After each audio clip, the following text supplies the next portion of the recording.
Welcome to Chamber Chats, a weekly series by the West Monroe, West Ouachita Chamber of Commerce, highlighting our valued members. As always, find out more about the Chamber and our members online at westmonroechamber.org.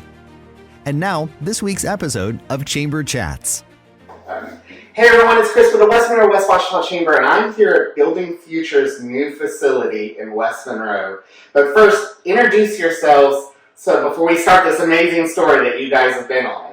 Okay, so I'm Jennifer Reeves. And I'm Wendy Petrus. So you guys have been together as business partners, but not at this location. But let's back up just a little bit and tell the story of how Building Futures became Building Futures. So this August will be our 20th anniversary. Yes. Oh, that's awesome. Yeah. We've been together for almost all of that. At least 18 years yeah. we've been together. Uh-huh. We started in Monroe in this small little rented space. Moved into a bigger building down the It's like street. 2 rooms. It was. It was nice. 2 rooms. And the ceilings. Remember how low Tiny the little ceilings. Tiny. And now we have, but then we did Ruston. We rented a space in Ruston. Then we built the Ruston building. And then we remodeled the Monroe building. Yeah. Then we added Tiny Town. Yes. Am I getting this? Uh-huh. Okay. Yeah. And now this. Now Yeah. West Monroe. So this is. And your primary focus is pediatric therapy, but what does that mean? Is that PT? Is that OT? Is that all the things? all it's OT, PT, and speech. Okay. And are we specializing in a particular audience, or is it just everyone that's a young person that needs your services? We're one of the few pediatric-only clinics in this area. Yeah. We don't treat adults or anything. So any child from birth to 18.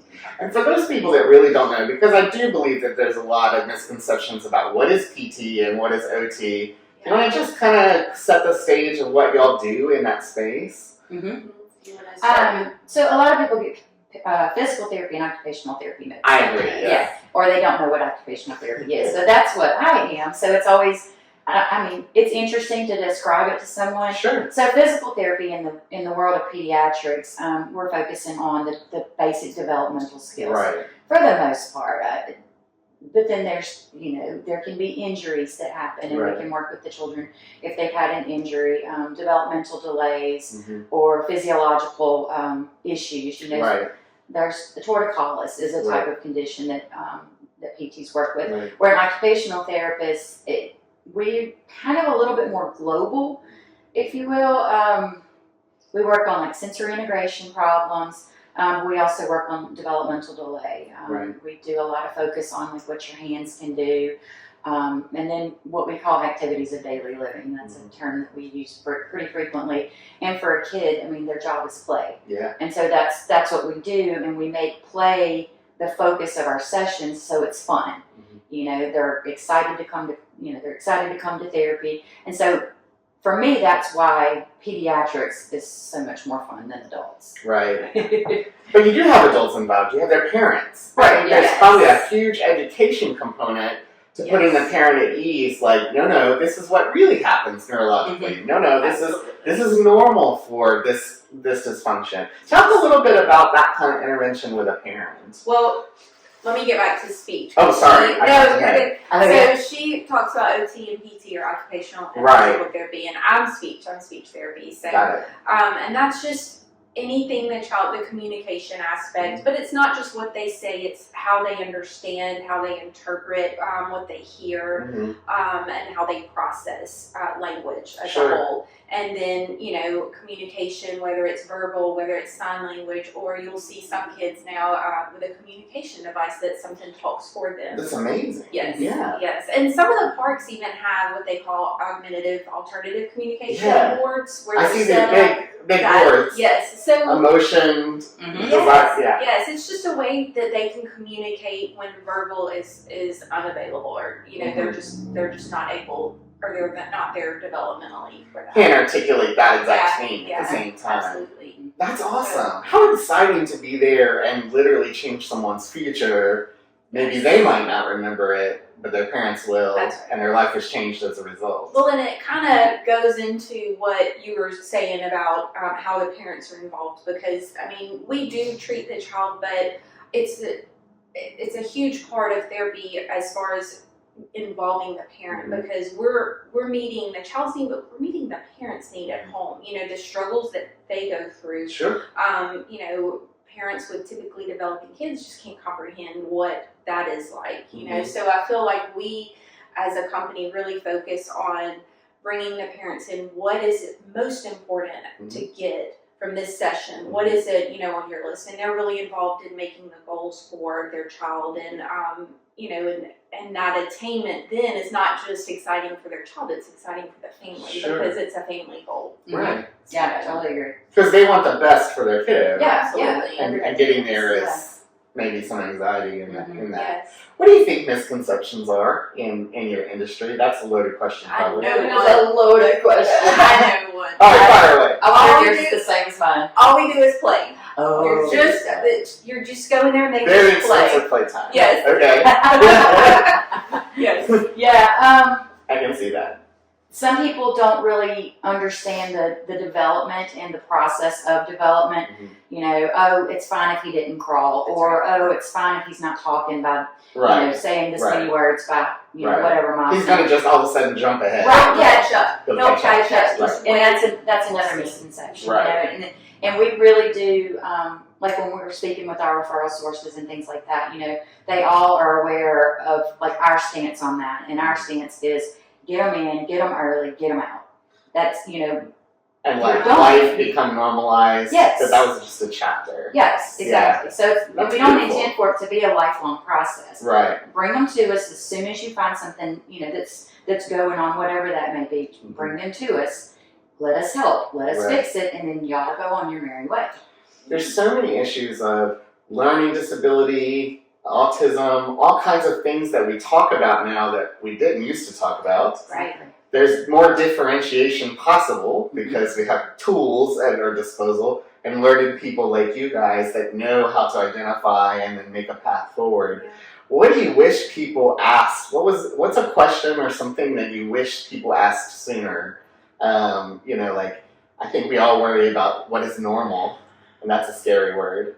That is a scary word. Yes. I go back to when is it appropriate to seek help? Yeah. You know, when you feel like you're at that point where you just don't know what to do as a parent. Right. You know, and if it's a kid that has a developmental delay or a disability or a Right. struggle or on the spectrum or anything like that, you know, when you feel like you don't really have a handle on that, that's the time to reach out to somebody. But not only that, but just anytime a parent has a concern, that's when you reach out. Because as a parent, you know your child, and you know, even if we say, hey, yeah, he's good for the next 2 months, then let me know. Look for this, this, and this. How about we do a home program? Try these things at home, and then in the next few months, tell me where he is. My friend that's a pediatrician often says parents worry about asking questions to him like it's a bother, but in reality, he's been waiting for them to, you know, the whole time to bring it up or broach the subject, or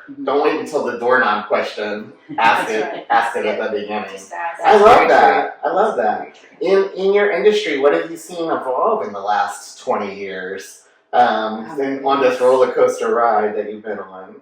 I mean, the techniques are always evolving. You know, we're constantly learning new things. We were fortunate enough to get a grant program that we are able to pay for all the continuing education that all of our staff needs. Holy cow. Yes, That's big. so we schedule them quarterly now, you know, so we're getting certifications in autism. We did, what was that, feeding course that we just we did. did a lot of feeding. So never not learning. Never not learning, ever. And it's constantly that, it's called continuing education for a reason, you know. Yeah. And so that's something that, who was it? One of our girls did that pediatric brain course too recently. Yeah, I heard that one was really cool. Yeah, that's really cool. Yeah, so I mean, I think that's a big thing that, you know, it's not what we learned in college. You know, Right. I forgot all that. You know, but it's all the stuff that we keep learning, and we do our best to stay at the very tip top of our game, as you know, as well as we can. Let's turn for a moment now to this building. So you've been on this expansion. We did a groundbreaking some time ago, and then you're bringing this dream to life. but there's some quirkiness, there's some happiness. Like you can just walk in, the building feels tall and spacious and inviting. But tell us about the rooms that you've got set up. Tell about how you've injected some personality into this space. Do you want to? Well, go ahead. We base our rooms on things of books. Yeah. And so we go through and pick out books and things that we love, and then we create a room. Make it into Yes. reality. Yes. I was very excited to walk into the circus room and not see any clowns. I was not a problem with clowns. But that is so inviting because you just instantly, and then there's a donkey room, and I got so excited and like went around talking like Shrek for 5 minutes. It just tickles me that y'all have brought like lightheartedness and humor to your very expensive playtime. But it's beautiful, this space. What do you hope the next chapter is for Building Futures in this beautiful new building? Next chapter is, as far as financial, is playground. Yeah. We're super excited. We want to. We have a huge space out back. Right. Playground. So we want to. So we're not done yet. We're No, gonna not completely expand into that area. Yeah, we will. Move out and have an open space for outdoor play, Mhm. and not only that, but just outdoor therapy. You know, every Sure. space that we have here is centered on what our goals are going to be, what goals are we working on, and you know, every experience the child goes through, we're looking at how is this impacting this goal for them. Right. So, you know, all of our spaces we have that in mind when we create them, and outdoor space is huge. I mean, it just changes. You know, a child can be upset and you walk outdoors and it changes like that. They're different than us. I mean, you know, how often do we take a walk? No, it's and important. reset, and you need a reset. And so the outdoor space to us is important. So I think that. Yeah, and you were saying about how we set up our spaces, how we're very intentional with how we set up our spaces. So, you know, Wendy and I have been practicing, gosh, I'm almost embarrassed to say it. A minute. We'll just say I like that. I like that. You know, but we don't practice as much as we used to. Right. And so we've had our therapists come in and go through the rooms and, okay, you know, can we add this to this room? Can we add this to make it to where it's their ideal space? You know, what we've envisioned, you know, they still need to help us make sure it's functional. It's functional for their that it's going to work, you know, it's going to flow the way that we're envisioning it. Have them come in and you know, do a little walk through our clinic. The clinic manager who's going to be managing, she came in. She did a walk through. And I said, make me a list. So she came back with a list. I was like, okay, I got to add these things. So we're going to do a ribbon cutting. This video is going to land before your ribbon cutting, so that's going to be a great day of celebration. You're literally about to start seeing patients in this new space. How do people contact you? Y'all both have reiterated multiple times, ask. So how do people reach out to you best? Online, website? Tell us those details. The best place to find us is on our website. It's buildingfutures.life, LIFE. Okay. We're on Facebook. We're constantly posting to stories. We're posting on our feed. You can follow us on Facebook. But the best place to really get in touch with us, there's a button on our website that's for a free developmental screening. You click on that button and it'll take you to a screening, and you just answer questions about your child. And at the end, it would say, would you like for us to contact you? Mm-hmm. You say yes, and we're going to call you, and we'll talk to you. But don't be afraid to say yes. Don't be afraid. Yeah. But even if you do say no, you're going to get an email response that's auto-generated that's going to tell you this is where your child is functioning. Your child is on target. You can try these things at home. Your child is a little behind. You may want to reach out to us in 6 months. It just kind of gives them all the info that they need, and to kind of make an informed decision. Worst case, you're more informed. That's right. True. And best case, you're intervening at a critical moment in brain development. Yes. You guys are exciting to talk to. Thank you so much for sharing your gifts with everybody in our community. Thank you. And we're looking forward to see what the next chapter is in that playground, maybe. Yes. Oh, yes. 2 minutes. Stay tuned. To come next. Yes. Thanks, everybody, for joining us, and we'll see you next time on Chamber Chats.